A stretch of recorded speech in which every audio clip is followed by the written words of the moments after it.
I'm gonna start with a introduction. I feel like that with a should prayer. Just like a kiss. I don't know the words. Are you singing the Madonna like a prayer? Yeah. Oh, okay, right on. I don't know why. It's funny that we went to church camp and we said prayer. You still first went Madonna. Like, you probably know a lot of hymns and church songs, and you were like, nope, like a prayer. So I'm like an idiot savant where it comes to church. Like, if I'm there and they start doing like reciting stuff, like I know it. Oh, by, it's like, muscle. It's like, yeah. It's muscle memory. Our Yeah. Father who art in Just heaven, recite hallowed it. be thy name. I could perform the whole fucking Eucharist. Oh my gosh. Like, yeah, I think about what's that too. up, y'all? Let's get ready for the blood of fucking Our Christ. Father Not our Father who art, not singing the Kyrie. I like that you're singing it. Most priests are really, like nervous to sing it. I would never, if I were a priest, I would never sing it. I would sing everything. They would be like, Father Patricia, if you could please stop singing during church. And I'm like, no. Edwin. Bishop Ted used to do it, right? Yeah. He used to sing it. Yeah, definitely. Did he sing it? Who else did? I think, don't quote me on this. We could ask Gaby. I think there's like times of the year you sing it. Like during Lent, you sing it. I could see that. Could be wrong. No, I mean, that would make sense, right? Like the weird. My favorite was always Ben, who would always get so, like, he hated singing, and he hated singing the Eucharist, and Ted would make him do it on purpose. And Ted was so mean to poor Ben, who just did not love to sing. Please don't make me sing. That would be me. You have a beautiful singing voice. That is false, but I appreciate the support. I think it's a beautiful tone.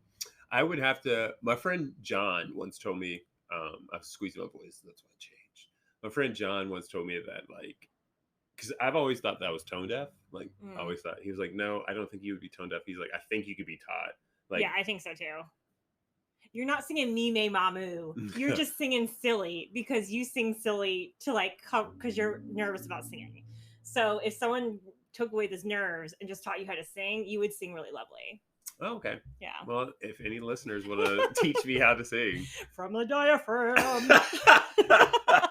I hope you would have a bass buffando, or maybe it's just called the buffando voice, which is how Rasputin allegedly had a beautiful buffando voice, and that's how he like hypnotize people. Really? Yeah. You can do that? No. Buffando voice is like, ba-ba.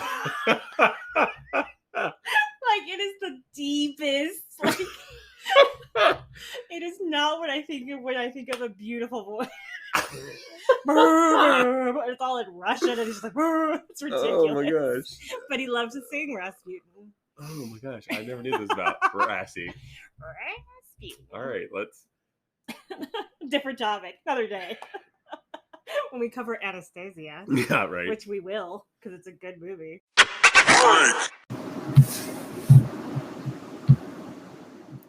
Hey y'all, are you tired of talking to yourself, screaming into the void while you slowly go insane? Us too, sis. That's why we finally decided to start a podcast. After tossing around the idea for literally years, it was finally Anchor that helped us take the leap. Which is really saying something because we can barely turn on computers. So it was always the technical side of podcasting that gave us pause. Luckily, Anchor has everything you need to make a podcast, all in one place and all totally free of charge. The easy-to-use app provides for all aspects of recording, from storing and editing to producing your podcasts, all from the comfort of your laptop or your phone using the Anchor app. Most importantly, Anchor will distribute your podcast for you, so it can be heard on Spotify, Apple Podcasts, and many more, all for free. Not only does your Anchor app take care of all your podcast needs, it can even make you money. Anchor provides sponsored content that you can include in your podcast that will generate revenue back to your show, all with no minimum listenership. Meaning, even if my crazy aunts are the only people who listen, we are still getting paid. Maybe you love talking about 18th century battleships or the latest celebrity blunder. Take the leap. Anchor is with you every step of the way to make your podcast dreams a reality. Download the free Anchor app or go to anchor.fm to get started. President Bill Clinton and Vice President Al Gore begin their second term.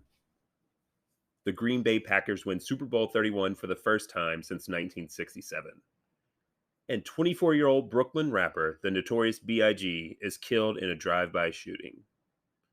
Today, we are going back to 1997. Man, 1997, specifically March 1997. Now, Brandon, by March, had you recovered from the Green Bay Packers winning Super Bowl 31 for the first time since 1967? Absolutely not. I was Super Bowl drunk on that shit. I wonder who the halftime performer was. 97 could have been someone good. Celine Dion, I bet.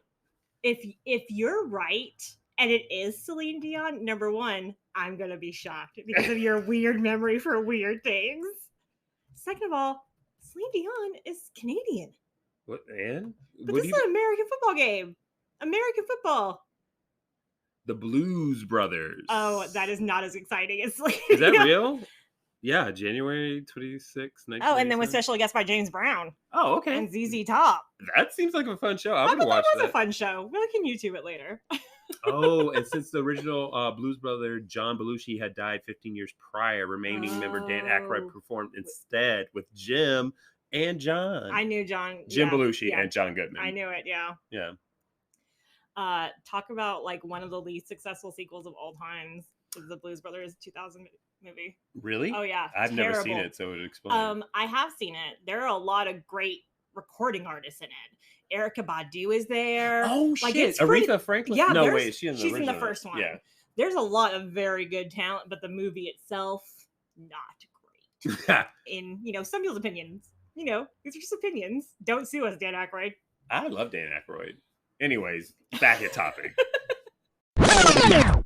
Hey y'all. Welcome to the Way Back Recap, a podcast that obsessively explores all things past, from our favorite TV and film to those Ninja Turtle pudding pies that were like green on the outside with like that icing shell, and then in the inside it was like yellow vanilla custard pudding. You had me at pudding. Yeah. Everything is better when you say pudding versus pudding. I had a cousin named Pudding, or I shouldn't say. That's a nickname? Yes. I love a nickname called Pudding. Yeah. That's a great one. Yeah, it is. How you doing, Pudding? Everyone needs a nickname. Not me. Or you really. We're not really nickname people, actually, now that I think about it. No, not with each other. Like, my family has nicknames. True. Yeah. True. Anyways. 1997. Good year. Good year. Big things were happening. I'm Brandon. And I'm Patricia. And this episode, we're talking about Buffy the Vampire Slayer. Guitar riff. No, don't make the noise. In every generation, there's a chosen one. She alone will stand against the vampires, the demons, and the forces of darkness. She is the Slayer. She is the Slayer. Capital T, capital S. Buffy the Vampire Slayer, specifically.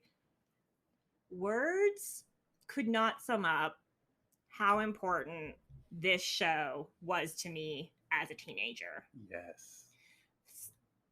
Secondly, I think it was very important in our friendship. Yeah, like very much one of the things we bonded over right away was how we were spending our Monday nights. And that was not doing algebra homework. Definitely. It was watching Buffy the Vampire Slayer. Yeah, I didn't know algebra, so there was no homework being done.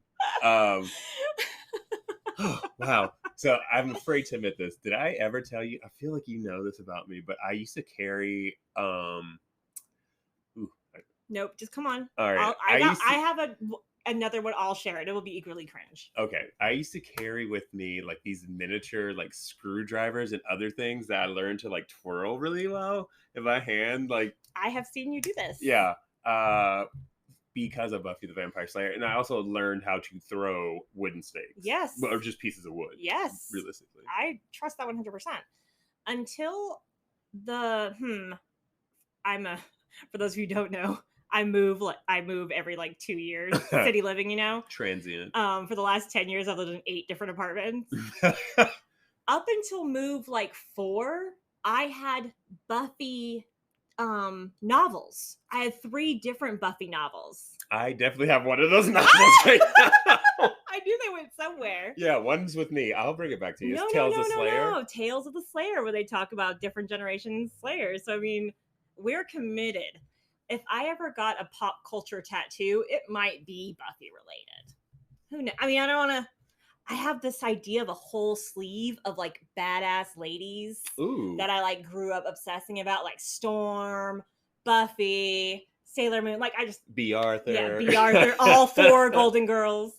So, I stand Buffy literally like it's my job. Hi.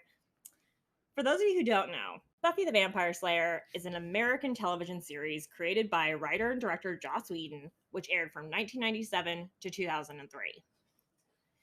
The idea was first visited through Joss Whedon's script for the 1992 movie Buffy the Vampire Slayer. I love that too, though. Out of 5 stars, how many stars are we giving the 1992 film Buffy the Vampire Slayer? Like, as a movie or as like as nostalgia? a movie? As a movie, 2, maybe 3. Okay, but for nostalgia, probably like 4. See, if I felt like a friend sat you down and they're like, "Oh, I've never seen Buffy the Vampire Slayer, the movie," would you throw it on? Yeah, I would too. Yeah, absolutely. I'd be like, "Oh, cool. Sit down, have a nosh. We're gonna go ahead and watch this excellent film." I would do a double feature with that and Don't Tell Mom the Babysitter's Dead. Excellent choice. Really good follow up. Thank you. Really good. Thank you. I'm right on top of that. What's her name? Susan? What? What's the boss's name in Don't Tell Mom the Babysitter's Dead? Right on top of that, Rose. Rose. You're thinking Sue Ellen. I was thinking Sue Ellen. Okay. So, based on the hard fact critique, this is maybe not a great movie. Joss Whedon wrote the 1992 movie, but that was kind of the extent of his involvement. And for a control freak like Joss Whedon, he didn't love this. He said the director of the film went in a totally different direction than he would have gone. He was unhappy with casting.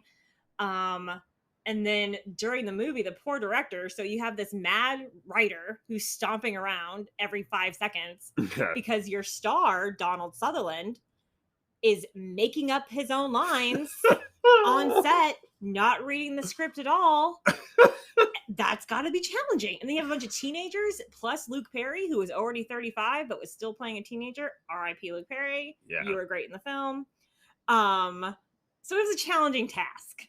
So I feel like Joss Whedon beats up this director, and I think it's unwarranted. Yeah, I agree. And apparently so other people, allegedly. So it wasn't until several years after the movie, because the movie was not a huge success. It didn't make a lot of money at the box office, and critics were not impressed. It wasn't until several years later that Gail Berman, a 20th Century Fox executive, approached Joss Whedon to develop the Buffy concept into a television series. At first, Whedon was like, excuse me, I make movies, not TV. First of all, way to bite the hand that feeds you. Wasn't his family like TV writers? That's an excellent point. I know that his dad, and I could be wrong, there could be more people in his family. Yeah. Okay. But I know that his dad worked on Roseanne, Golden Girls. Yeah. I think his dad had like a long history in television. And I think, again, could be wrong. Don't yell at me. I think that's where Joss Whedon got his start. Really? Wow. I think Joss Whedon's first job was on Roseanne. I could be wrong. Wow. I didn't quote unquote research this episode. But that's the wild speculation I'm going to put out in this podcast. I appreciate that. So he quickly... We are the Fox News of podcasts. No, we're not. No, we're not. But maybe. I mean, I am not informed. I'll say that. And so with Gail Berman behind him, they kind of made a pitch like High School as a horror movie or High School Goes to Hell, which is my favorite kind of catchphrase for the movie. High School Goes to Hell. When Buffy the Vampire Slayer premiered, it did so on the WB network on Monday night in 1997. At the time, this was a record-setting night for the WB. Huge ratings. Definitely the biggest ratings they had seen for a series premiere. Wow. So even though maybe, the film wasn't a huge success, I think it still brought people to the show. Yeah, I mean, I remember Ditto. Finding out there was going to be a Buffy the Vampire Slayer show, and I, for some reason, thought it'd be like more like Buffy the Vampire Slayer does have like comedic things about it, but like I thought it was going to be a straight comedy, kind of like the movie when I originally watched it at 11 years old. Yeah, I hear you. I think I never looked at the original Buffy the Vampire Slayer's movie as funny. Like, I always kind of, I don't know. I thought it was like people died. Like, Well, yeah. people were hurt. They're like these big fights and like this. I felt really kind of bad for Buffy because in the movie, less on the show, but she like was the quote unquote cool popular girl. Yeah. And then she becomes the Slayer, and her whole life is wrecked. Like, everything. She loses all of her friends. She loses her boyfriend. She loses her status at school. She's starting to fail out. She's just fighting vampires all the time. Like, that's serious. It was heavy for me. Plus, Hilary Swank was in it. And Hilary Swank only does dramas. Everybody knows that. That leather jacket was cute. So Buffy stayed on the WB for a long time and continued to be like one of the staples of the WB network. Always did good ratings. Absolutely. Was a really successful show. Sarah Michelle Gellar got progressively more and more work. Like, she became a bigger name, and I think she was bringing people to the show. It wasn't until 2001 that the show jumped ship and went to rival network UPN. Yeah. Oh my gosh, it did. But then I think like a couple years later, UPN and the WB merged to become the CW. Yeah, but that which still exists today. But that was Buffy. After Buffy. Oh yeah. Okay, I was like, I don't remember Buffy being on CW. No.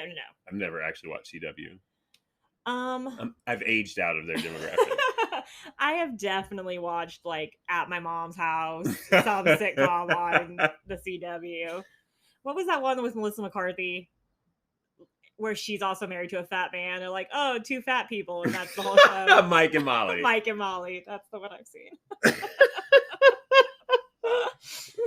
So when we decided we were going to do an episode on Buffy the Vampire Slayer, we knew that it would be the first of many. Right. So we thought, if it's going to be the first, we should start with the first season. Absolutely. We should pick an episode that represents the first season. We picked the third episode of the first season, called Witch. Now, if you're trying to watch this episode with us, which I recommend you do, on Hulu, it's called The Witch.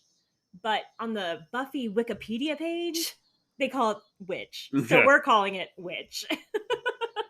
This episode is the first episode in the series not written by Joss Whedon and written by a woman. It was wrote by Dana Reston, and this is the only time she wrote for the show. Is for this episode. Wow. Which is interesting because I kind of think this is a hallmark episode. Like, there are moments of this episode that we see in the last season. Yeah, and in the opening credits, like this characters arch over many arc. We see these characters again. Like, we are, really introduced to people in this episode that are with the show for a long time. Yeah, very true. So it's interesting that an outsider wrote it. We start this episode, like so many future episodes, with Giles deeply frowning at Buffy as she has decided to try out for the Sunnydale High cheerleading squad in order to reclaim some of her happy, normal life that she enjoyed back in Los Angeles. Because in the movie, we see that Buffy was a very successful cheerleader, and that was a huge part of her life. So it makes sense that she's at a new school, she's at a new place, it makes sense to be a cheerleader. Yeah. But we have to remember, Giles is her watcher. So Giles is just here to make Buffy be a successful Slayer. Which I feel is really important. It's trying to keep her alive. I mean, he has taken this terrible job. Yeah. In this very overly funded library. So he can be close to this teenage girl, which isn't weird at all, I'm sure. But he has no time for it. He is not interested in her silly cheerleader ways. Now, Brandon and I have talked about this. Cheerleaders were not the creme de la creme in our high schools. Yeah. They were not the top of the pecking order. I don't even know who was, because I wasn't really involved in high school. Yeah, he was always like cool older friends. He's that person. Yeah, I was hanging out with 20-year-olds, which now looking in back on parking lots outside the Cheesecake Factory. Oh, I was definitely cooler with the dancers. Our dance team was like really, really nice. good. Yeah, same here actually. But we come from an era where it's like true life cheerleader, where cheerleading was a very serious sport. Yeah. There was no like trying out your first time ever as a freshman in high school. You're not getting on the team. Yeah. No, ma'am. Take a seat. Can you do a standing back tuck? Triple toe tuck. What you got, sis? Step out. Just say everything from They're Bring It On. Yeah. Yeah, exactly. So I think that this is a fun high school trope that cheerleaders are the cool girls in school. But let us know. Were cheerleaders super cool and were you a cheerleader? We were definitely not cheerleaders. We're not big joiners. No. But if you were, let us know. I'm very curious about it. So we immediately jump from the library to a scene where we're supposed to quickly assume that this is like a witch's lair. There's shadows and there's a bubbling cauldron. But here's my question. There's also like a lot of hanging eucalyptus. So maybe this is just a spa. Like maybe just mind your own business. What are you doing here? You brought it to me. Like at first I was like, oh no, I do see it. Like I'm just chilling in my house, like drying herbs and shit. For real, like manifesting. Let this lady be alone with her intentions. Why are we in her space? Girl, it's a new moon. I'm trying to chill. Like she's got a lot to do. Sun sets at 7:04. She needs to know that. But it does get a little darker. We see voodoo dolls. And then we see a cloaked figure because we can't see who it is, of course. No. But she's hanging something over a fucked up cauldron, and I don't want nothing to do with that cauldron. It looks like bubbling matcha. It does look like bubbling matcha. Then she a little more viscous. Throws a naked Barbie doll in it. Yeah. You've never done that? Pretty serious. I was not a huge Barbies kid. I had all brothers. Oh, yeah. Barbies didn't last long in my house. Was your little sister into Barbies? No, not really. She was more into like animals. Oh yeah, she had Barbies, but like stuffed animals or like. Bless her heart. Yeah, that was more her thing. I love it. Back to high school, we're in the gym, where teenagers are loafing about before cheerleading practice or cheerleading tryouts. Buffy comes in with her new best friends in the whole wide world, Xander and Willow. Oh yeah. The trio are openly talking about vampires in a room full of people. Now, we need to give you a little background. So this is episode 3 of the first season. Yeah. So in the double series premiere, which I hate, stop doing double series premieres. We see so they've only known each other for 2 episodes. Not Xander and Willow, who've known each other since kindergarten. Yeah, they're like childhood best friends. But Buffy is very new. Very new. Furthermore, they have already fought vampires with this new girl. Yes, and lost their other friend. Who became a vampire. Truly. And is dead now. Yeah. That is a remarkable amount of commitment from high schoolers. If I'm kicking it at school, I was the new girl freshman year of high school. Oh yeah, you were. I was. Yeah, it was terrible. If I had walked in, told everyone that I'd burned my last gym down because it was full of vampires, my high school, I would have been pulled behind a tractor. Like, they would have burned me at the stake. They would have been like, this witch is crazy. We have to get rid of her. So it's remarkable that these really, Xander and Will are nice people. They're just like, they just welcome Buffy in with open arms. Have you looked at it like this? Maybe everyone else at that school just really sucks. So they really just wanted someone else. Could be. Also, Sarah Shuggellar is beautiful. Yeah. So it's easy to welcome the pretty girl. I know. This is something that you suffer with all the time, I know.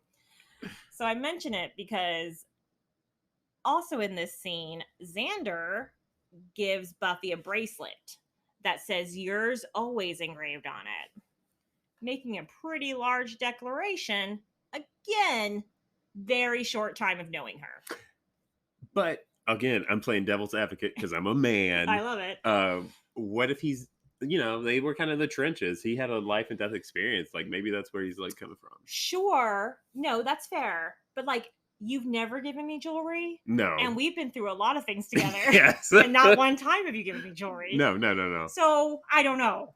I have a lot of complicated feelings about Xander. I feel you on that, though. Brandon yelled at me last time and said that AI gave away spoilers to this show that's 20 years old. And that I was being really mean to Xander. But here's my point. Xander is like the male voice of the show. Yes. For me, he is Joss Whedon inserting himself into the show. Throughout the course of the series, Xander has sexual relations with every single one of these women. All these powerful, stand on their own 2 feet women are helpless when it comes to old doing nothing Xander. So I find Xander frustrating, especially in these early episodes because he's so into Buffy and it's so creepy. While I'm being mean to Xander, I put a lot of myself into Xander. Like, if there's one character on the show where I can see myself, it's Xander. Like, he doesn't have superpowers. He's not super smart. Like, he is kind of the everyman. Like, he just tries his best. And he does help sometimes. So, like, I get it. In this BuzzFeed quiz of which Scooby Gang member are you, I get Xander every time. Which is cool. I'm not mad. But I just stop being creepy. Xander. I want to take that quiz. I don't know who I am. You're Anya, obviously. I can't even believe you weren't sure. Was that just like a grab for me to tell you that because you wanted someone else to say it? Brandon's obviously Anya. Thank you. Thank you. The thing that saves the show. Never mind. I'm not gonna beat the shit out of Xander anymore. In the gym, while the gang is hanging out, Willow introduces everybody to Amy, another student trying out for cheerleading, and Sis is very nervous. Like, you can tell. She tells Buffy that she practices every day with her mom. Like 3 hours before school, 3 hours after school. That's way too much. Okay. 3 hours before school, like my school starts. It's 4 a.m. Yeah. What? It's 4 a.m. No, ma'am. No. Doing cheerleading? Like in the backyard? If I saw a woman at 4 o'clock in the morning doing cheerleading with her daughter, I'm calling the police. Get out of here. I will say, as a night owl, like same. Night owl. Me too. I do my best work at night. Me too. I've seen some weird and wacky shit at 4 a.m., but I've never seen anyone doing cheerleading. No, you just see them at like the subway line where you're buying cookies. Yeah, absolutely. Yeah, and it's a good deal. We can tell that Amy's taking this very seriously. She's feeling the pressure. Tryouts begin with the front runner, Amber. Now, they tell that rumor on the street is... Rumor has it? Rumor has it? We can't say that. I think under 16 seconds. Okay. I don't know.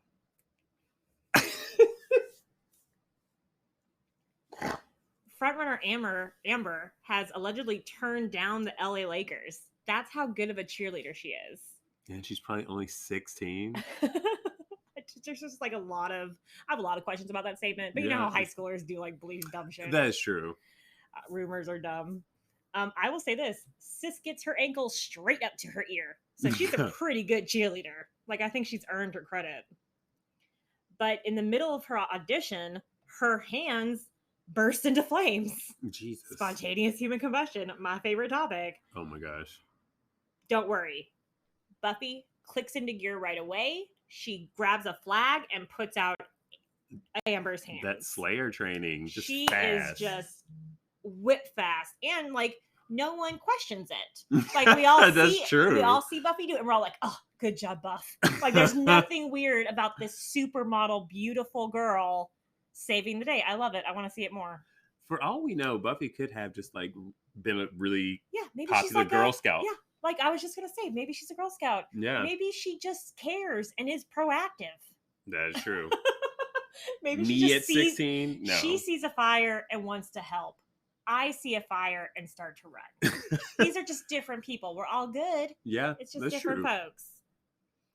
Speaking of people being pretty cool about this, the gang goes to the library where Willow, Xander, and Buffy all explain to Giles what's happened. And again, everyone is just super duper cool. And Xander's like, Xander and Willow are both like, how can we help? They immediately want assignments from Giles and Buffy. Like, they're just like, yeah, how can we do it?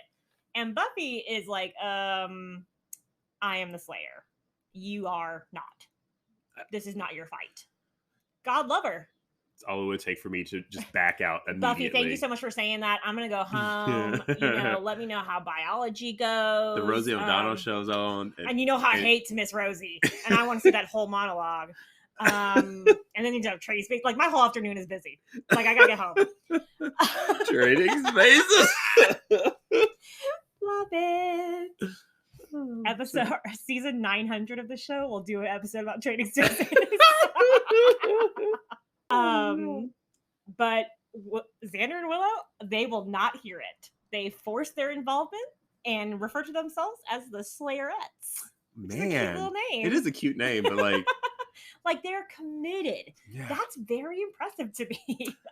Maybe I only know flakes. Maybe I just like don't have nice people. You have been friends with me for 20 years. I definitely flake. It is Brandon Flake McGee. Not at all. You just get sleepy. You fall asleep sometimes. I do get really sleepy. I'm like a cat. Like if I get in a comfortable position, it's over. It's over. Don't let him get a blanket out. If he gets the blanket out, it's over. Just leave. Brandon is asleep now. Just go home. Whoa. You know what's wild? That's that cheerleading 1996 tryouts. Obviously, this was filmed probably in 96. Sure. But it came out in March 97. Right. Bit of a flub. Maybe we're getting the backstory, man. Maybe this is just a couple months ago. Some other like lingering thoughts about this scene. First of all, Brandon, there's easily 60 girls in this room. Yeah. Some of them have batons, meaning they're like majorettes. Yes, different thing. Different thing from cheerleaders. Some of them are doing like ballet warm-ups, indicating dance. Again, not what cheerleading is. No. But so it's maybe, just like, yeah. It's interesting that there are so many people here to try out. I love this spangled top that Cordelia's wearing. It's like very Dallas Cowboys. Several of the girls are in like there's like girls in the flag. They have like the American flag outfit on. You gotta be patriotic when cheerleading. Mm-hmm.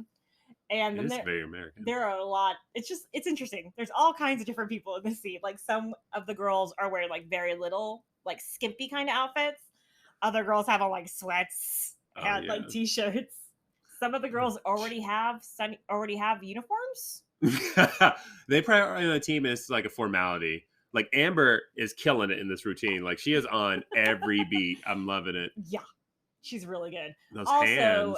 Easily 34 years old. Yeah, absolutely. Also, very much not a teenager. Very clear. Like, she has kids. You can just... She's actually there to pick them up. And that's what she's trying out. She's the mom.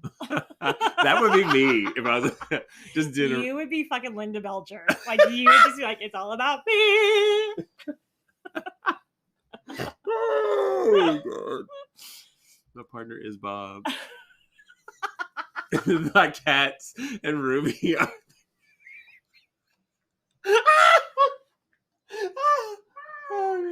Who's who? Munch is Jean, obvious. Oh, sorry. I think Munch is Louise. Munch is Louise. This is Jean. Yeah, and then Benson's Tina. Yeah. Wow. There's some... I gotta do that for Halloween. It's gonna be great. Let me text this motherfucker. I forget. I know he's already in bed, but I want him to wake up to this. Sorry. Continue. I want him to wake up to this. Something else that's really fun about this scene for me is, again, we're only 3 episodes in, so we're still sort of meeting these characters.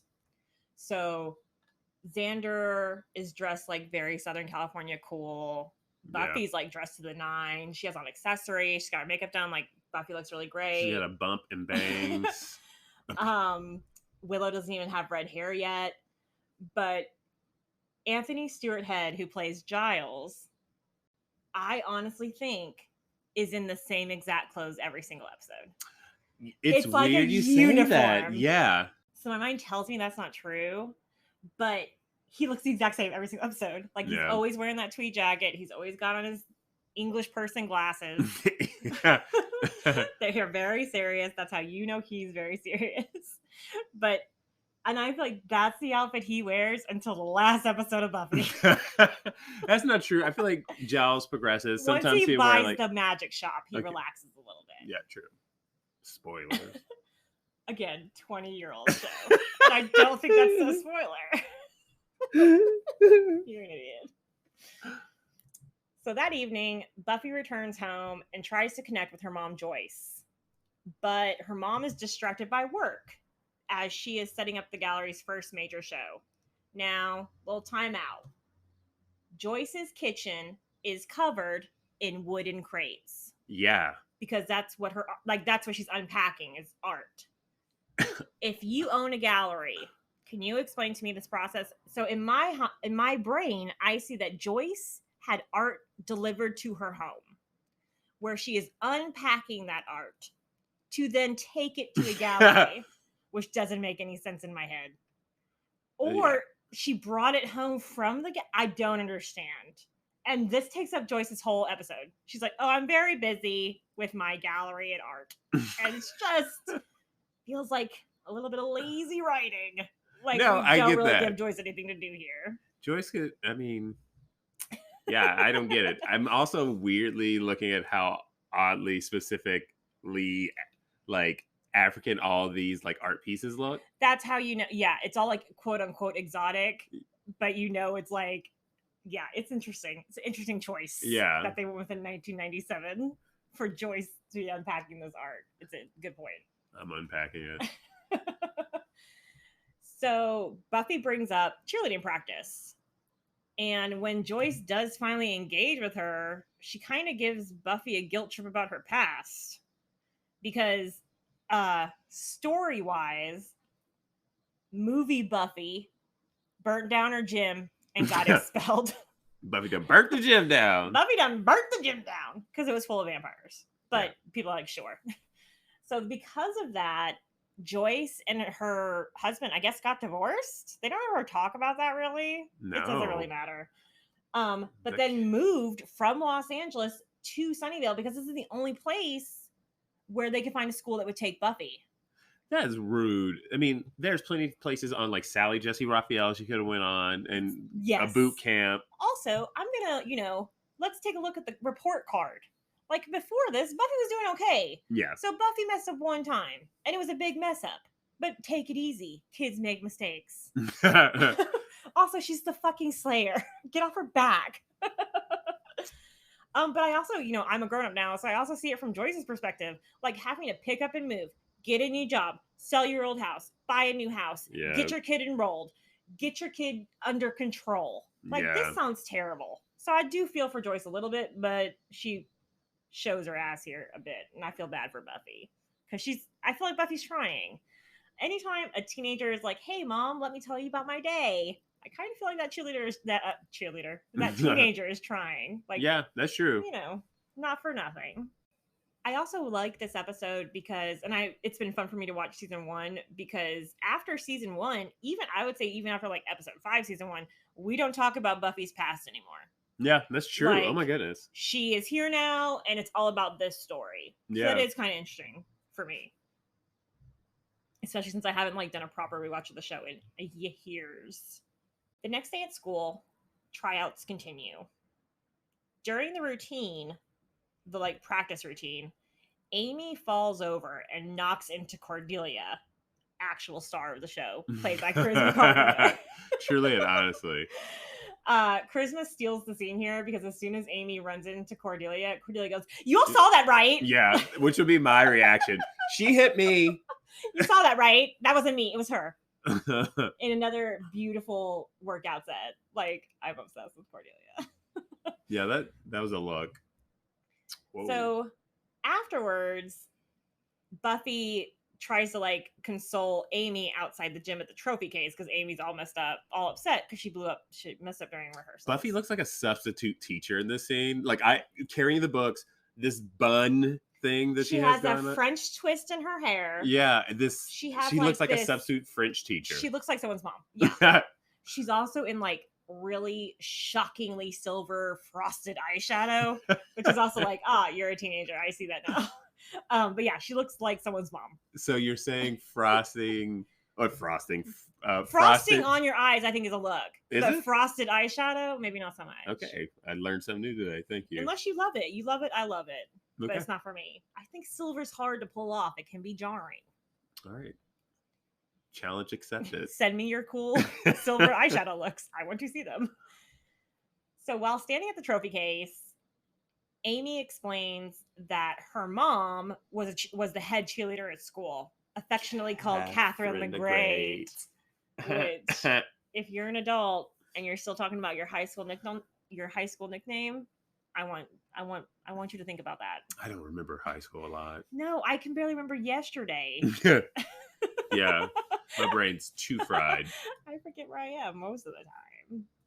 But Amy, she shows a real admiration for her mom's accomplishments. That's sweet. And even during her, like, while bragging about her mom, she takes a minute to kind of talk shit about her dad.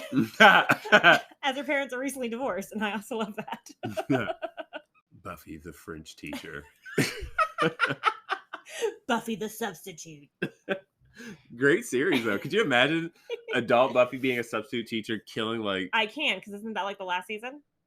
Doesn't Buffy work for the high school? She does. Yeah, I can't imagine it. That school was hard up. Just hired anybody. It's on the hell. You burned the school down People before, right? Die Okay, you work all here. the time. You get what you can take, and she's good to have in a crisis. She puts out fires and stuff. Fair point. Literally and figuratively. So Buffy kind of tries to talk Amy down, but Amy is still upset, and she kind of storms off. Willow shows up and tells Buffy that she and Amy were actually really close during middle school. Oh, junior wow. high school. And that during that time, she knew that Catherine was emotionally abusive towards Amy. Like, would even withhold food sometimes. Whoa. That's child abuse. Very much That so, is, yes. Don't do that to your children. Always let your children eat. And don't obsess over cheerleading. Like, hun, you're a grown adult. Yeah. Move past this. The window is closed. You are not going to be a cheerleader anymore. Man. I don't know what to tell you. Maybe try coaching. Right? Like, mentoring. Yeah. Let's channel this energy. Don't do cheerleader drills with your daughter who's At not good. 4 a.m., yeah. Who can't even learn a simple routine. Yeah. Jeez, dummy. No, just kidding. Meanwhile, I can't. So because they're helping, Willow has also been doing some investigating to see if she can find any information out about Amber, the girl whose hand exploded or burst into flames. Yeah. She has not. No update there. Good scene. So don't have any new information. The next scene is sort of an eerie, we're in the locker room, and sometimes, like, if you've seen Buffy, you know that not great things happen in locker rooms all the time. Dude, yeah. Locker rooms are kind of scary. But don't worry, it's all a psych out. It's just Cordelia who is here to bully Amy. Yes. Telling her if she fucks up rehearsal again, she's going to have her goddamn head. I appreciate Cordelia. I Clear love Cordelia. Communication. Yeah. What is Cordelia thinking? You always know. Yeah. She's always going to tell you, and I appreciate that. As they walk down this hallway scene, like, just looking at, like, the outfits of the extras, I'm just like, what was, like, the... What? I'm already bewildered. Like, if you're the costume designer for Buffy the Vampire Slayer. Yes. You have, like, 200 quote-unquote teenagers that you have to dress as high schoolers. Do you just, like, go to Sears and you buy out Sears? And it's just, like, if you're this... There's a rack of this size, and if you're that size, that's your outfit? Man, good question. Is it more specific than that? Like, did people work on these outfits? I don't know. I can tell you that Cordelia is also wearing silver in this scene, and she looks much better than Buffy. Burn. Oh my gosh. I said it. Yeah. I also, if you're a diehard Buffy fan, you might already know this, or you might think I'm wrong. I have this theory that Cordelia and Buffy share outfits.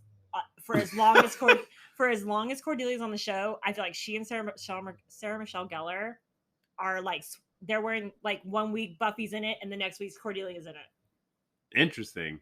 I'm curious. I mean, that leopard dress looks like something Buffy would wear. Right. And the headband. Right. But, I mean, think about it. Like, teenage girls at age kind of all true. just, yeah, you know. Yeah, it's like a trend. Everybody has the same top.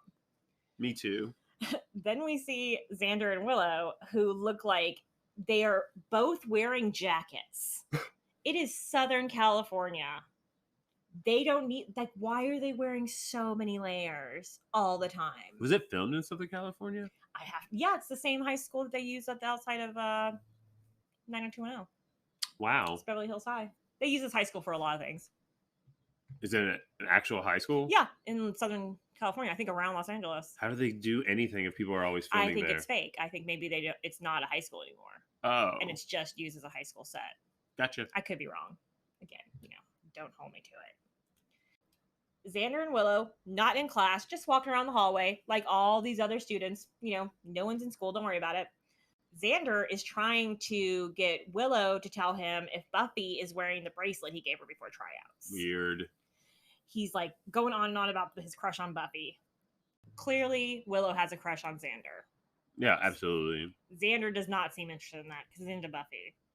Yeah. And so Willow is just, for real. Buffy is just Willow is kind of this long-suffering, like trying to do the best she can. So she's trying to be nice to Xander, like giving him positive feedback, hyping him up. And Xander tells her, Willow, that's why you're so cool. Just like a guy. Just one of the boys. Listeners, no one wants to hear that ever. Never tell someone, oh, you're just like one of the ... It's dismissive. And, what's the word? Pineapple. Pineapple. I was going to say, I'm sorry, turn it around here. I was going to say, I might be into it. Like, into what? Being told you're just like one of the boys. If you saw someone as romantic and they saw you as a friend. Oh, no. That's not a fun thing to hear. No, not at all. That's my point here. Yeah. It's just like, it's dismissive. And it's like, talk about friend zone. Like, no one friend zoned harder than Xander, who put Willow in the friend zone. Yeah. Just saying. But in his defense, they have only been friends since they were children. Furthermore, take your own advice, Willow. Willow keeps telling Xander, oh, just talk to Buffy. Just talk to him, girl. Yeah. Take seriously. your own advice. You never know till you jump. Do it, baby. You can do it, Willow. You're beautiful. Back him up to no, that's sexual assault. I was gonna say back him up into a locker and grab that D. I mean, I would use your words first. Yeah, but absolutely. then afterwards, locker and D. Sounds great. Yes, absolutely do that. So they see that cheerleading, not results. What is it when they show you who made it? We've never made a cheerleading squad. They have listed the ladies who have made the cheerleading squad. Don't laugh at me, dude. I'm trying my hardest. Okay. And Xander pushes his way through the women to get up to the billboard so he can see who made it. And he comes back and he happily announces that Buffy and Amy have both made it as alternates. But that's not great news. No. They didn't want to hear that. They're sad. No. Point counterpoint. Being an alternate is great. I agree. You get the costume. You get to uniform. Go to uniform. Get the uniform. You go to the games. You learn all the routines. Yes. And the little bit, and I do mean little bit, that I know about cheerleading is that it's very physically demanding and people do get hurt. Yeah, I've seen that. Cheerleaders are the fiercest athletes around. Yeah, agreed. 100%. And they do get hurt. So I'm not saying, but maybe you'll be on the team soon. Like, you're an alternate. That's a dark way of looking at it. Yeah. Or maybe she'll quit. Or maybe she'll get expelled. Like, yeah. Who knows what could happen? Grades come in. People can't be on it. Yeah. That's a real thing, I think, at some schools. Other schools, I think they don't mind so much. And you just kind of look the other way. Buffy tries to be kind to Amy, but Amy's very upset. And kind of, it's very apparent. Now, maybe you could have just not made it. Right. So it's a maybe. Yeah. Don't be mad. The best part of this scene, and I'm sure listeners, because you're watching this episode with us, I'm sure you've already clocked it. But my favorite part of this scene is that the whole time Willow is holding a Squeeze-It. She is. I did not notice that. Also, I love Squeeze-Its. Love Squeeze-Its. Yeah, bro. Love the ones that changed. With yes, the it was like a little pill like you dropped. Yeah. I used to put them on my tongue. She is holding a Squeeze-It. The whole time. It's red. It's a red. red one. If y'all were wondering. Yum. Love a Squeeze-It. Send me a red Squeeze-It, somebody. I think they still make Squeeze-Its. We can find it for you. Oh, okay. I don't go to grocery stores. No, I don't either. But just one of those delightfully late 90s things where you're like professional toddler Willow wearing her. Truly, she is looks dressed like a child. Yeah. Like she is just dressed like a baby all the time. And it's just like, give baby her bottle. Here's a Squeeze-It. Like, it's just ridiculous to me. After Amy storms off, we cut to a scene at a big, beautiful house. And we're back in that spooky cauldron room where this witch is just trying to get her This full is a moon nice ritual. house. It's really nice.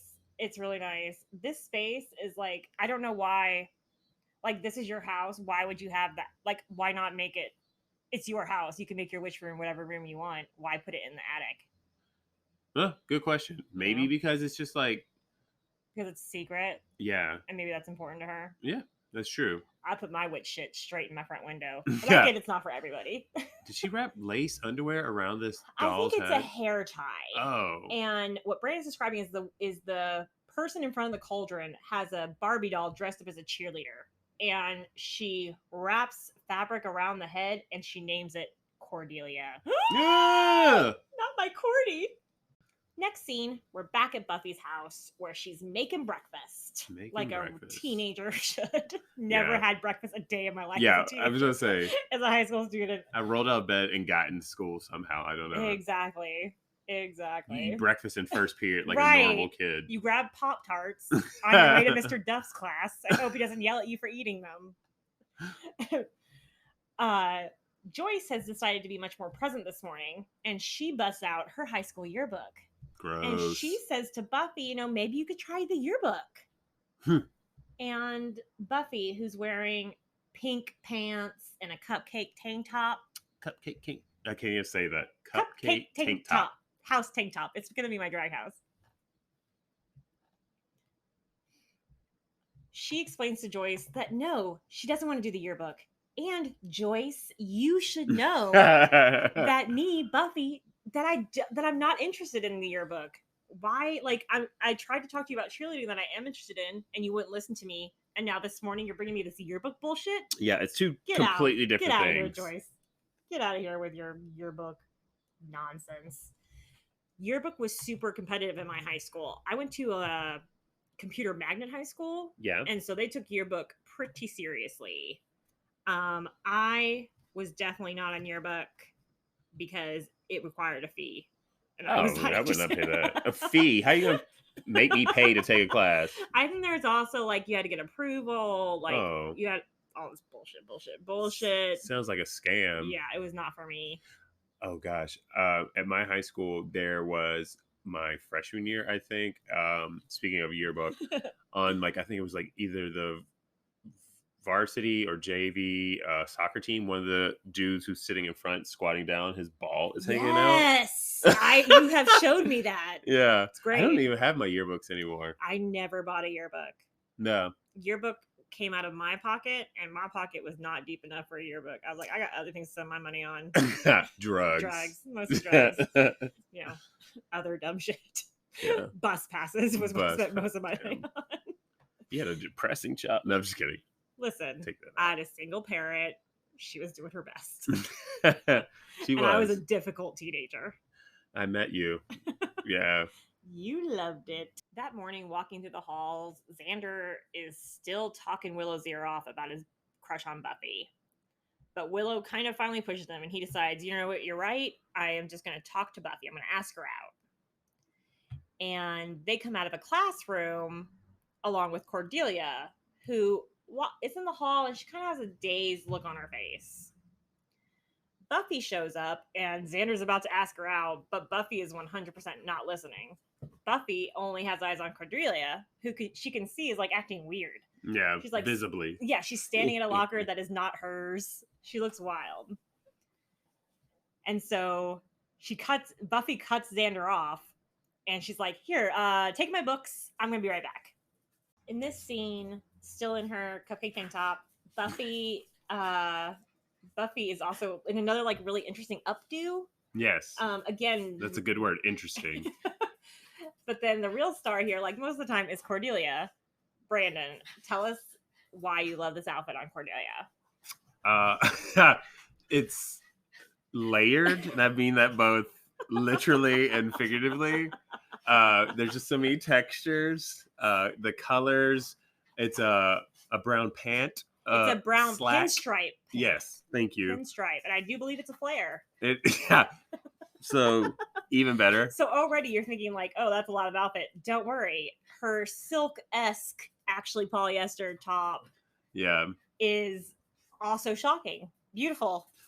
I like the brown undershirt. Me too. Yeah. Brown is my favorite neutral. I really like brown. Oh yeah, it brings out your eyes. Brandon loves this outfit, and I hope that one day when Brandon does finally settle down, that when I'm his bridesmaid, this is the outfit that I walk down the aisle in. Absolutely. This specific outfit.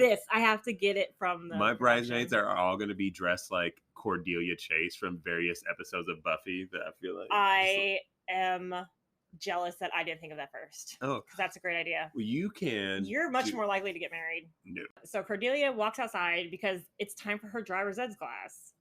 Now, my high school did not have driver's ed. But this driver's ed teacher is mad because it's Cordelia's turn to drive. That she's put it off twice. Too many times. It's time for you to drive. Bro, that's so rude. It's rude, number one. Number two, Cordelia says to him with words, I do not feel good. Yeah. I do not want to drive today. Behind a murderous metal vehicle. Don't worry, there's other students in the back seat. So she's endangering herself, 2 other students. And you, sir. And you, and the car, and this property. Because guess what? The second Cordelia gets behind the wheel, turns the car on, she loses her shit. She can't see. Everything is blurry. She takes off like a bat out of hell. She ruins the whole course, almost hits a bus. The car only stops because she goes through a fence onto the main street. Man. Maybe listen to your students, teacher. Buffy sees all this, and she kicks into Slayer gear right away and races towards the car, which is good because once she crashes through the gate, she's on the main street. She gets out of the car because she's all disoriented because of what's happening to her, but also she's in a major accident. And Cordelia almost gets hit by a truck. Yeah. Buffy hops over the driver's ed car, slides on the hood like Dukes of Hazzard, saves Cordelia in just the lick of time. Yeah. In those boots, those heel boots. All the time, Buffy is running in some heeled boots. All the time. Oh my gosh. And then Cordelia's eyes roll in the back of her head. I think they look like they rolled in the back of her head, but you said it looks like they just completely lost their... So as Buffy kneels down to comfort Cordelia looks up at Buffy, but her eyes are whited out. Now, I, not a smart person, thought that was done with effects, and it really creeped me out. But then Brandon told me that she just rolls her eyes back. I don't know that for a fact. That's my... Either way, I'm creeped out. But wouldn't it just cost less money to just do that? Would she have to know how to do that? I would assume like, were so. you like charisma? Can you roll your eyes in the back I'm of sure your it was head? on her like headshot or something like that. Her list of skills. Yeah. Maybe charisma. Let us know. Can you do that? Talk to us. Also, I love you. Right. The second they get into the library and tell Giles what's happened to Cordelia, Giles like, it's witches. This is a witch. Witches blind their enemies. Witches 101, classic motherfucker. Witch move. Level 5, we got a witch. He's very he's ready to kick some ass. I appreciate that. Another thing that happens very quickly is the group, by group I mean Xander, Willow, and Buffy, who are all in the library, not in class, just in the library, where they're just all talking. Everyone decides that the only possible person who could be the witch is Amy. Yeah, she's weird. Who else could possibly be the witch? Only weird people are witches. It has to be the other person we've been talking to this episode, because that's the only way it makes sense. It's Amy. She was around a lot. I feel like she's the witch, man. Yeah, I mean, I believe it. I'm not mad. I just think they kind of jumped to a conclusion here. But fuck it up. Giles says, okay. Let's not be rational. Remember, he's English, so he's very calm. He's like, there's a spell we can do to figure out if Amy's a witch. But we need Eye of Newt. Eye of Newt. And Willow is like, no worries. We are dissecting a frog in biology today. I am not a scientist. But frogs and newts are different creatures. You'll be correct. That would be like, oh, I need a cow's liver, and you got somebody like a sheep's liver. Like, that's not the same. No. Those are not the same things. What do you use those livers for? None of my business. Okay. I'm just procuring. Okay. I was just going to... Whatever. I just think, again, a little bit of lazy writing. Because like, frog's fine. It works out for me because I'm really scared of newts. Just newts. Ever since that Planet Earth special where they showed that 6-foot-long river newt. Whoa, don't do that. 6 feet long in a river. This is why I do not go Giant into rivers. newt. Never go in the water. It is full of monsters. Where was this? So I know never to go there. I cannot recall. Oh, no! Now it's up in the air, Patricia. Every body of water I go by, I got to worry about 6 feet long newts. You should always be worrying about 6-foot-long newts. I don't know how to comfort you on that. That should be something that concerns you every day. Oh, no. I do not believe it's in a place we live. Okay. But I can't remember. Now we'll watch every episode of Planet Earth. Good. You should. It's an excellent series. Fair point. I'm really into Earth After Dark right now. That sounds sexy. It is not. Okay. Animals at night. So there's... Well, I guess animals at night. Mostly a lot of murder, actually. Yeah, I was about to say, they're eating at night. Mostly a lot of murdering. Poor animals. So since it's this coincidence that we need this Eye of Newt and it's Frog Dissection Day in biology, the group heads to class. This once. Which is just remarkable. It's like really lucky that biology is the one class they were going to go to today. So I'm glad they showed up. They're taking hydrochloric acid and ammonium. What was the other one? Actinic. Oxide? It's a lot of chemicals. Also, why is one group doing a dissection and another group is messing with chemicals? Those are not the same experiment. No, I don't know. Maybe they're on like a track. I'm trying to make sense out of nonsense. So I'm sorry. Here we do see Willow working on the spell. This is exciting because this is Willow's first spell. And as the series will progress, that becomes a huge story for Willow. So it's kind of fun to see it here. Yeah, that is true. Good job, Willow. This top, though, however, that does not progress. Everyone is wearing really loud colors today. Like Xander's in like orange and blue, and Willow's in like green and brown and black, and it's just a lot. Buffy has this troll topper on her pen. The little, did you have one of those? The fluffy ends of your pen, like Cher Horowitz. Yes, of course I had one. Did you not? Probably. How sad for you. I had trolls. Don't be sad for me. I had a troll collection, okay? So, jeweled belly trolls, motherfucker. My mom really didn't like troll dolls. She did not support them. Shocking, I know. So, while Willow works on the potion, it's Buffy's job to get a piece of hair from Amy because they need a piece of Amy for the spell, of course. Yeah. And of course. Buffy does the oops, I dropped my pen move and digs into Amy's backpack, quickly finding Amy's backpack brush. All high school girls are required to carry a full-size brush just for their backpack. Mine was yellow. Buffy finds Amy's in no time. And she gives the hair to Willow, which is the last thing Willow needs for the spell. So Buffy goes back up to Amy, and she drops it. Bad news. The spell turns blue. It's like a pregnancy. A lot of y'all know about that. I don't. I'm lesbian gay. Listen, it is a bad day.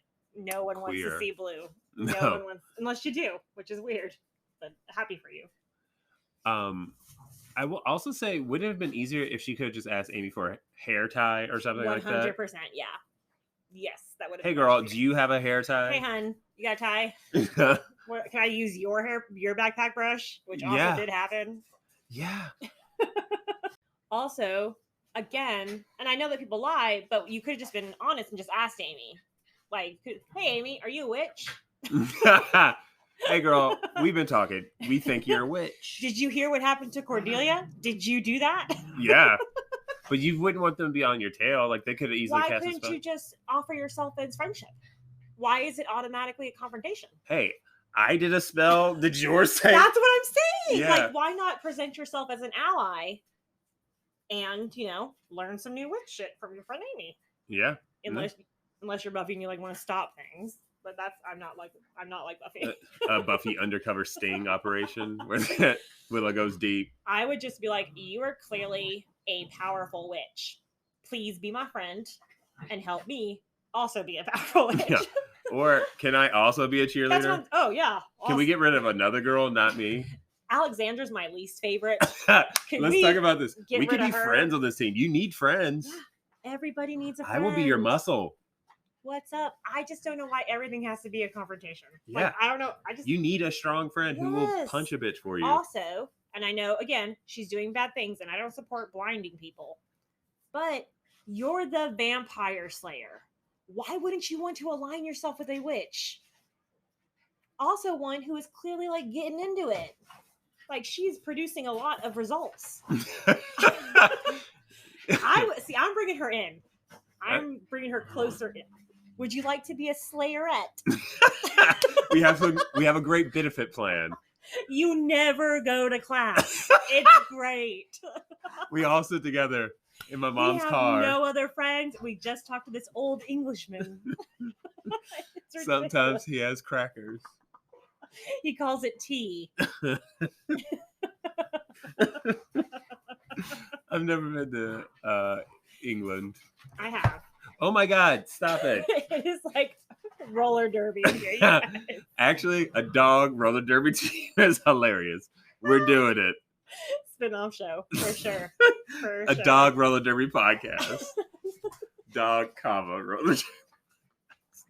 They're going to get like mean nicknames, like the cobbler and like Twisted Sally. My cats, again, are the Bash Brothers. Twisted Sally. Purple Norma.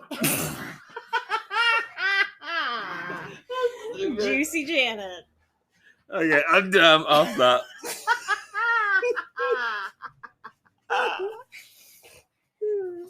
Now, you would think this reaction would be really exciting, but the moment is overshadowed because another girl in class, her mouth is removed. Gone.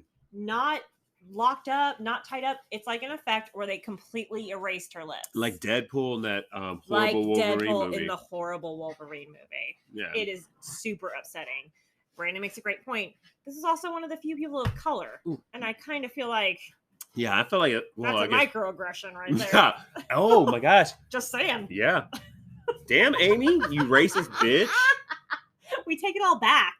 You can't be racist. We can overlook the witch murder, but don't be a racist, Amy. God, disgusting.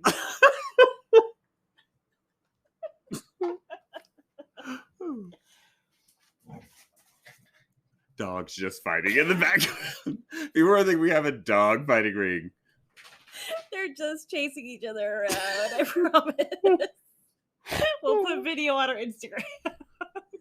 Idiots. I love them. Oh, don't worry. Now they're both going to take turns at the water bowl, which is going to be a disgusting sound. It's ASMR. So in the next scene, we see Amy walking into her huge fat house. With a giant... With like 2 gates. You have to go through 2 gates to get into this house. That's how you know it's fancy. Yeah. So she walks in and she immediately shouts for someone. And we see her mom quickly hide something and then present herself to Amy. It's definitely that moment where mom gets home from work and you didn't take the chicken out of the freezer. You know the moment, guys. Amy complains to her mom about why isn't she on the team yet? She's getting frustrated. Mom doesn't speak, but Amy does throw her backpack at her and tells her that she's got a history report due tomorrow, so she's working on it. That's pretty badass. It's a baller moment. Like, it's a moment where you're like, you don't want to give props to Amy, but you're like, think about that moment. You're a high school student. You throw homework at your mom to do. That's great. It's very disrespectful. Very disrespectful. Do not do that ever. I'll take your phone away forever. Like, well, no phone. After demanding her mom do her homework, Amy tells us that Buffy and the little kids spilled a potion on her. Like, she saw him do it. She's like, they're on to me. And Amy's like, oh, but I know that they're on to me, so I stole Buffy's bracelet. Now, when a witch steals something of yours, yeah, it's over. That's bad news. You don't want that at all. So then the scene cuts, and I'm kind of like, uh-oh. Everybody, it's a collective uh-oh. Bad news for old Buff. the next morning, this is my favorite scene coming out, spoiler alert. Buffy's like, oh, she's a teenager. She's slowly waking up in the morning. But then she pops up. She accidentally crushes her alarm clock because she's the Slayer, so she's too strong. She comes bouncing into the kitchen where Joyce is making fresh ground orange juice, which is nice. Bitch is just bouncing around singing Macho Man. Buffy is tweaking. I think they're meaning for her to come off as like drunk. Don't you think? Yeah, I'm trying to figure it out. Yeah. Like she's talking, her mom is trying to apologize and she's talking over. She's like, Mom, not even a big deal. I'm the Vampire Slayer. It's not a big deal. And just like flippantly mentioned. And Joyce is like, what did you say? And Buffy's like, gotta go to school. Drinking 2 glasses of orange juice. Fresh squeezed orange juice. I mean, it's delicious. I don't much care for orange juice myself. But fresh squeezed, that's nice. Yeah. I would say thank you. She's doing the top pony before Ariana did it. I said it. Oh yeah. No, I love Ariana. Top ponies from like the 40s. So let me ask this. Was she intentionally singing Macho Man just really weirdly? I think she's purposely singing Macho Man off tune of Macho Man to avoid copyright. Okay. So they didn't have to pay to use the song. It was really she sings it like disorienting. Off. Yeah. So the next scene, we're back in cheerleader practice and Buffy's on the team now. She's killing it. And she's the Slayer. Plus, she was a cheerleader before. Yes. So Buffy really is a great candidate for cheerleader. Truly and honestly. But she's tweaking. Be a great bass. She screams for them to turn the music up. Whenever someone screams, turn the music up, it's time to put them in a car to go home. Oh, girl. The night is over. Let me tell you how many times that's come out of my mouth. And let me tell you how many times you've definitely probably put me in a car home. Or I just knew better and left. I was like, this isn't about me anymore. He's going to be fine. I'll talk to him tomorrow. Oh, goodness. This is like looking in a mirror, watching this scene of her dancing, it just being this person. So there's a cheerleading trick where one girl is going to like help another girl do a cartwheel. But Buffy's tweaking and the Slayer, so she accidentally throws the other cheerleader across the room. Yeah, as one does. Now, don't worry. Her best friends in the world, Willow and Xander, are there in the gym for reasons unknown. They stop Buffy from revealing she's the Slayer again. And they're kind of like, oh, she's, just having a bad reaction to some medicine. We'll take her with Legitimate us. Response. I feel like every high schooler probably used that like reaction or that excuse when people were drunk at school. 100%. I was like, oh, she's got a cold. She took all this Dayquil. Don't worry about her. It's none of your business. It's none of your business, teacher. Adult in charge of students. So Xander and Willow are walking Buffy back to the library, and in some sweet justice, Buffy tells Xander, "Oh, Xander, I'm just so comfortable with you. You're just like one of the girls." One of the girls. Boom. How does it feel, Xander? Did that feel nice? No, it didn't. Don't do it. After this revelation, though, Buffy weakens and almost collapses. Willow and Xander have to carry her to the library. And Giles sees her and immediately it's like, this is a bloodstone vengeance spell. He's seen this a million times before. Don't worry. He knows exactly what this is. He is confident. This, no other suggestion, no second opinions, no doctors. It is just Giles explaining the situation to the room. Yeah, that's really interesting. But I would trust him. Yeah, I would too. He believes it. I believe it. What if this whole thing, Giles is just mentally ill? There's no vampires. I know. This is all just a psychosis. Oh, it would be wild. We're all inside Giles' head this whole time. He made Buffy to represent his dead sister or something. Isn't that that's terrible? Isn't that kind of like the plot that Shutter Island? Is it Shutter Island? Yes. Spoiler alert for Shutter Island.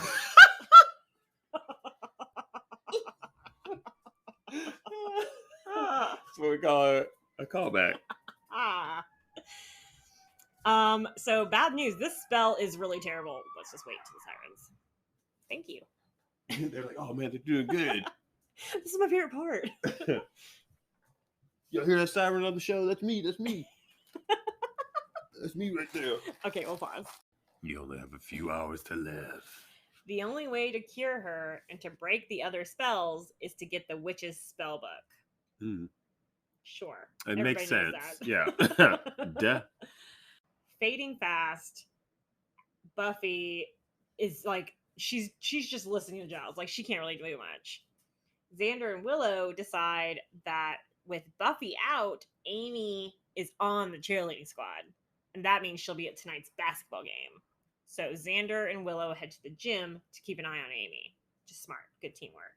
And it's the safest place for them. Yeah. Also, Buffy, why don't y'all just say, hey, Amy, I'm going to quit so you have a spot? Yeah. Also a good point. There's a lot of people been dying. I'm just going to quit. It took nothing for me to quit every sport I was in.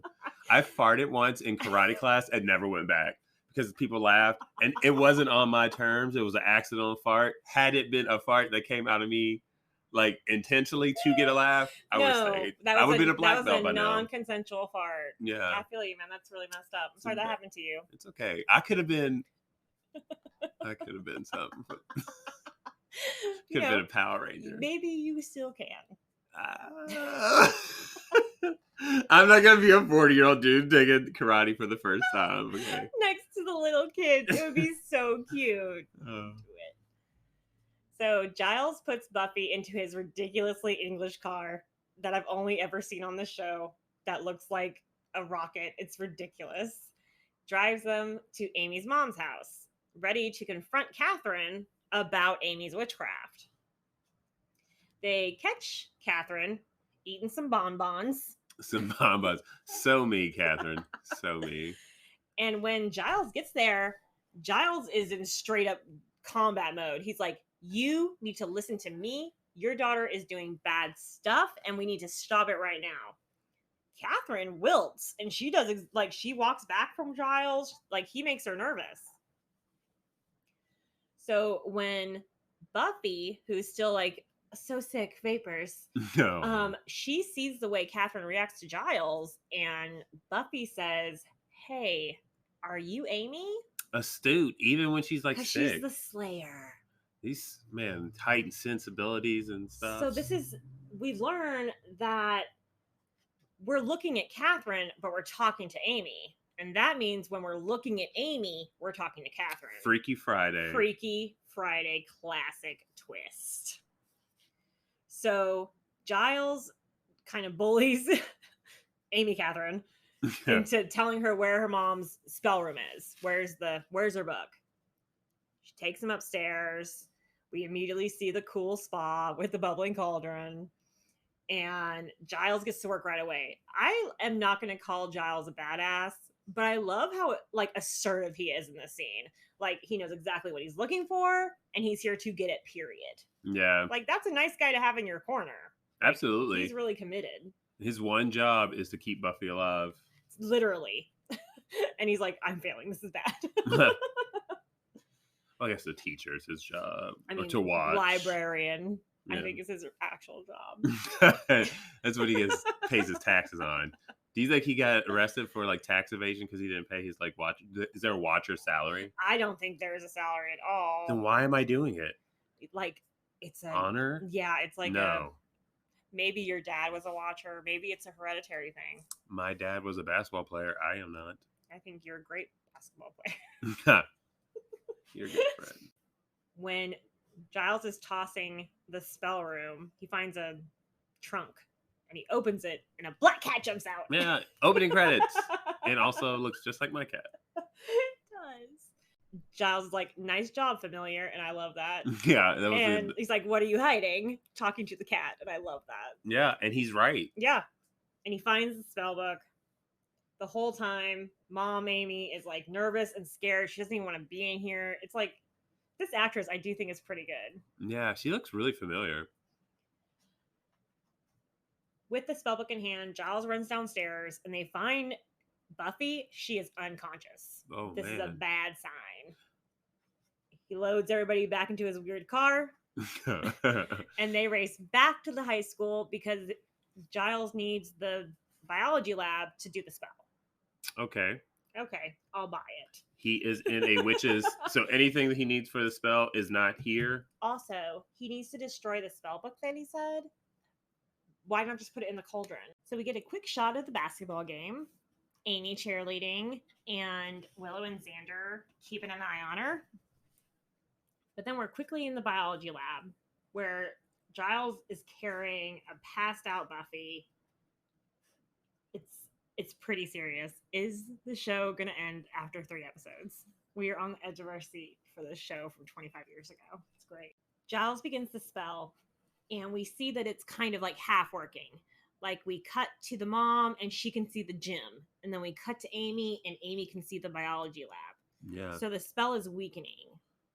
At that point, Amy rushes out of the gym, and Willow and Xander chase her down. They are trying to stop her. Really, they just slow her down because she puts magic on them really quickly and kind of beats their ass. Yeah. Here's my thing, though. Giles, you didn't think, hey, Amy, close your motherfucking eyes or put this blindfold on so she doesn't know exactly where the fuck we are. I think I'm in sorry, his I don't mean to keep defense, cursing. we have to be like, he recognized the spell. He's doing his best, but he's True. really stressed out. Buffy is dying. Yeah. This is the worst case scenario for a watcher. Like, this is a very bad day. Yeah. So after Amy kicks Xander and Willow's ass, she finds a fire axe in the hallway, which my high school did not just have axes on the walls. I don't believe mine did either. But, maybe I'm wrong.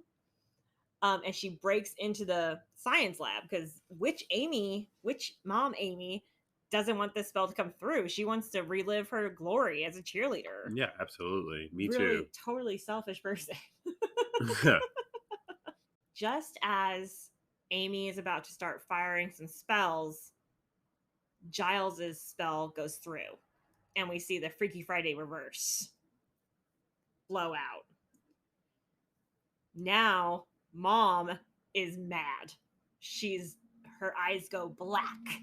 Which is something that happens throughout seasons when someone whenever someone is like heavily using magic, their eyes blacken. And it's fun that it happens in this, like, so early in the series, and it happens through. I just love it. I love a callback.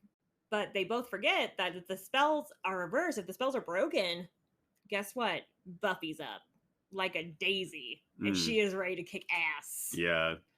She stops the mom from hitting a spell at Amy, and then when Witch Mom tries to fire a spell at Buffy kicks a mirror, roundhouse kick, last minute, and the spell shoots back at her, enveloping her in light before she disappears.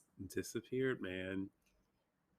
I thought this was baller. I even now when I rewatch it, I'm like cheering for Buffy when she kicks ass. It just makes me so happy. It's the roundhouse kick. I mean, I don't want to gripe on Giles because he was doing a lot under a lot of pressure. I just don't understand. Did you really need Mom Amy's help? Couldn't you have just, or wait, Amy Mom? I don't know which one, but couldn't you have just like tied her up, blindfolded her in the anticipation, like, oh, I'm trying to. Why did you need to bring her at all? Very true. Why couldn't you have just left her at home? Very true. Maybe someone to hold the door open while he carried Buffy's, like. I mean, sure, but I still could get other people to do that. Maybe she needed to be closed for the spell to be successful. There's a lot. I don't know anything about spells, really. So. Yeah, you aren't really paying attention to spells class right now. So I was never a good student. I also love when Catherine vanishes, it's an effect that they use in the opening credits for the rest of the show. Yeah. And I love that too. That I'm a sucker for a callback. It makes me really happy. The next day, Amy and Buffy are walking down the school hallway, shooting the shit. Shooting the shit. As Amy and Buffy are giggling, it's classic high school stuff. They walk past the trophy display again, and the camera zooms in on that statue that Catherine the Great earned. And from the statue, we see 2 human eyes looking out, insinuating that Catherine has locked herself in her own trophy. That sounds to sit awful. Forever in a high school hallway collecting dust. That's what she wanted. Yeah, you got it, babe. You're a cheerleader forever. Very Twilight. It's a very Are You Afraid of the Dark ending. Yeah. I love it. The effect is great. I love the effect. Makes me super happy. This is also not that there are no repercussions on Buffy, but this is a great example of how quickly Buffy is okay. Like, she was unconscious, her immune system was dissolving, the spell is broken, she pops up. Yeah. Like, that is a hell of a turnaround. Ugh, gotta beat this bitch's ass. She's like, hang on, let me kill this witch real quick.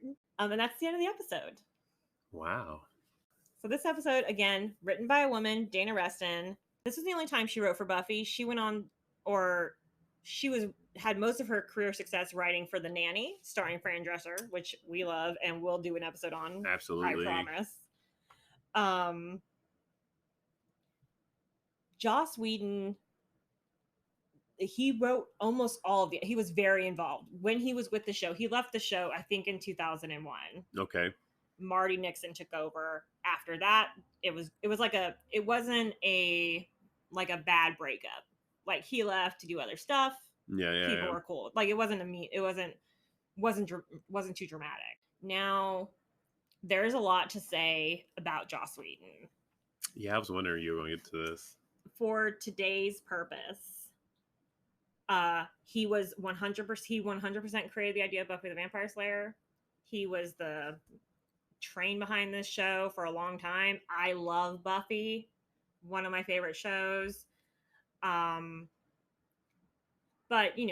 there's things to be said. For example, in 2021, in 2021, woof.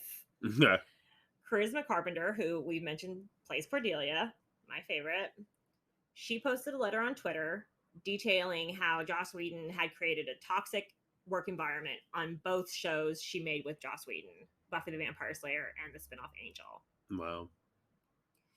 She also lends her support to Ray Fisher, who worked with Joss Whedon on the Justice League, where Ray Fisher made similar allegations against Joss Whedon.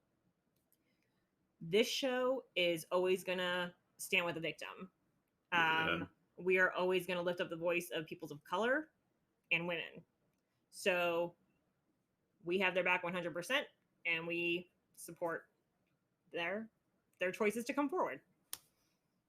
And, if you're really interested in Joss Whedon, there's a ton to Google on this. I don't want to get sued. So I want you to get sued, personally. Bitch, they come for me, they come for you. No, I'm writing you out right away. I didn't say anything. No, I heard you say. No. I formally did not say anything. Total bastard. I'm with you, Charisma. I'm with Charisma too.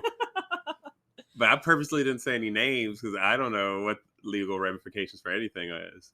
So back to Buffy. I loved researching this episode. I hadn't watched season 1 of Buffy in about 15 years. Like, I always jump to season 2 because I love Spike. But once I started watching this episode, I killed the rest of the season that day. I was like, this is a delight. I love this show. I highly, highly, highly recommend you watch this episode. Yeah, it's a great episode. And then you got to tell us what episode you want us to talk about next. Because this is just the beginning of us talking about Buffy the Vampire Slayer. Because we love it. Thank y'all for tuning in. And if you have any questions, suggestions, or embarrassing confessions, please email us at thewaybackrecap@gmail.com. That's thewaybackrecap@gmail.com. Follow us on Instagram at The Wayback Recap Pod. Yep, that's right. The Wayback Recap Pod. If you'd like to support the show and or listen to bonus content, exclusive episodes, horoscopes, other fun, neat things, visit our Patreon page. Our original cover art is by Laura Strobish. Remember, wherever you listen to podcasts, follow or subscribe to The Wayback Recap. If you enjoyed yourself, please rate and review the show. But if that's too much, we totally get it. Tell a friend. Preferably a responsible friend who will rate and review the show. And join us next time. I'm Brandon. And I'm Patricia. And on behalf of The Wayback Recap, take care of each other.